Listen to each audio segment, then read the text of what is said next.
So today we're going to be tasting four wines. The Cloudline from Willamette Valley, a 2019 Pinot Noir. The Four Graces, also Willamette 2019 Pinot Noir. And the Goldeneye, Gowan Creek Vineyard 2018. We're going to be tasting that against our Haas Vineyard, which is like from out of left field, because there are not many wines that come from Sonoma Mountain. And it is also our 2018. So let's just get right into it. Oh, wonderful. And take our first wine here, which is the Cloudline.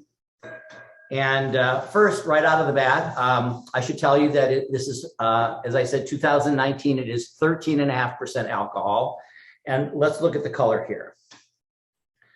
So beautiful, deep ruby purple. Yeah, I would say so. It's a little darker than I would have expected. I think, Oregon Pinot Noir has a reputation for being a little lighter, but the color has to do with a lot of things. So. Yeah, it's pretty and it's translucent.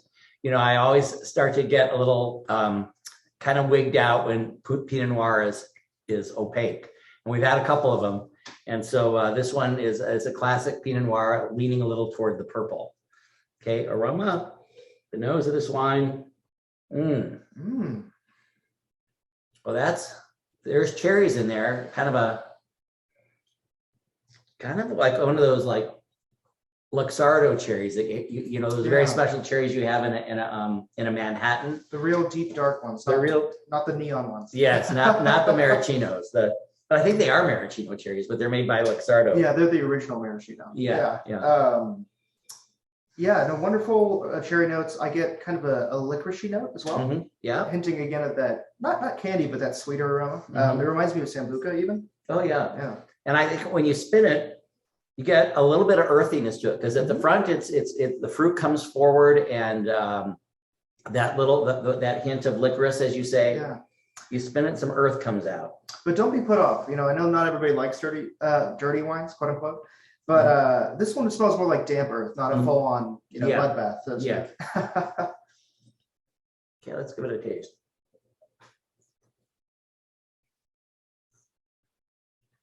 Wow. Yeah, that's a surprise. That's much earthier on the palate. Much earthier, yeah. It's it has a hint of fruit at the front, but really rich mineral and earthy character. It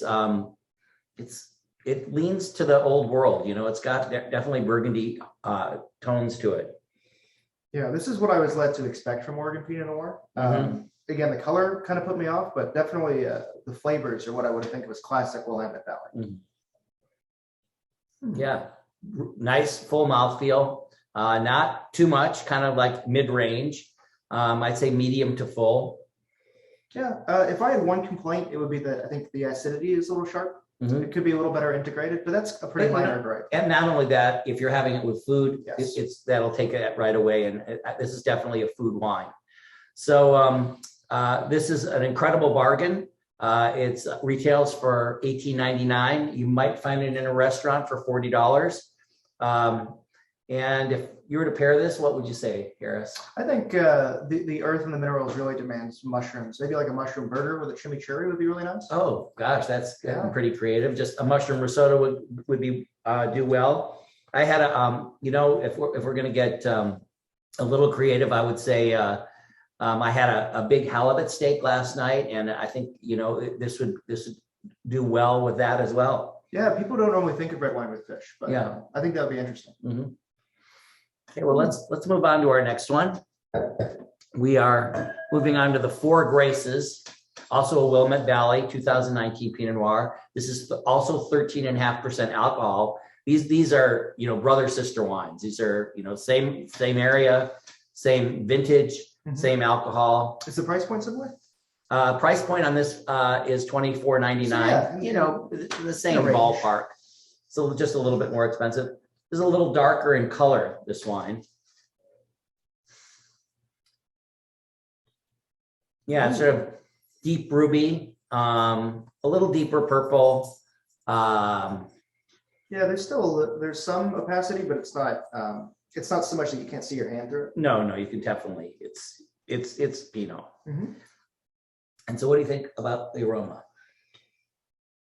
Well, we've said it before, that kind of blackberry candy note I get. It's not as, it's not industrial or anything. It just has kind of a sweeter blackberry note. There's kind of a brambly thing to it that also makes me hint at blackberry. Yeah. And you get just a touch of cinnamon as well, which is a classic Pinot Noir. Yeah. Aroma. Despite being from the same region, this one's way more fruit forward than the other one. At least on the nose. At least on the nose.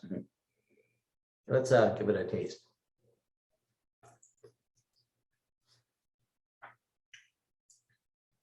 Well, it's earthy. It is. Yeah. It's a bigger wine than the last one. But it's earthy, but it has really nice structure. The tannins are better integrated. Yeah. And it's got pronounced tannins. So this is, again, a food wine for sure. Yes, definitely. Yeah, good structure. Front is earth, a little bit of hole in the mid palate though. It goes front of your mouth and then it finishes, that touch of the clove or pepper that you always are able to spot. Definitely. Oh, that's why I was thinking of the pairing for this was German food. Yeah. German sausages would be great. Yeah. And for those of you in the know, German cabbage, red cabbage, would be amazing. Yeah, that's pretty esoteric. It is. So this is $24.99 for this Four Graces Willamette Valley 2019. You might expect to pay $50 in a restaurant. And so let's move to the big boy here. We're going to be tasting Goldeneye Gowan Creek Vineyard 2018. And I say big boy because this is not only a year older, but it's 14.5% alcohol. So it's a full percentage more than the others, and even more than the Halleck Vineyard wine. Wow. That's really nice. Yeah. I couldn't even wait to get it in my nostrils. I was also going to say it's much darker. Oh yeah, this is dark. It's purple leaning to Zinfandel, really. Yeah. It's not opaque, but it's close to opaque. And the aroma just explodes with spices. Yeah. I mean, to me, it smells just like pumpkin pie. Yeah, I was comparing it to a honey baked ham, even with the cloves studded in it. Really strong. Yeah. Definitely Christmas spices. Orange zest. It even has that like glazed carrots or that glaze on the ham. It even has that aspect to it. Yeah, you're sitting down for a Christmas dinner, like in a glass. That's what this smells like. So let's give it a.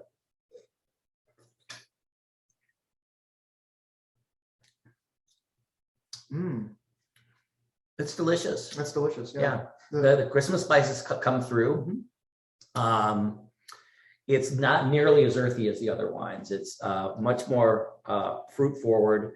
I'm trying to figure out what the fruit is. The fruit is hard. It almost reminds me of the little dried fruits you get in like a fruit cake or an Italian panettone or something like that. So maybe dried plum. Maybe, I mean, or even fresh plum. I mean, I'm hesitant to go to dried plum because it doesn't taste stewed, and that's a classic sort of like demerit, and it doesn't deserve a demerit. It's a really fresh fruit, but it is plummy. It's much lighter than I would have expected from the notes. The spices are there, but they're more delicate.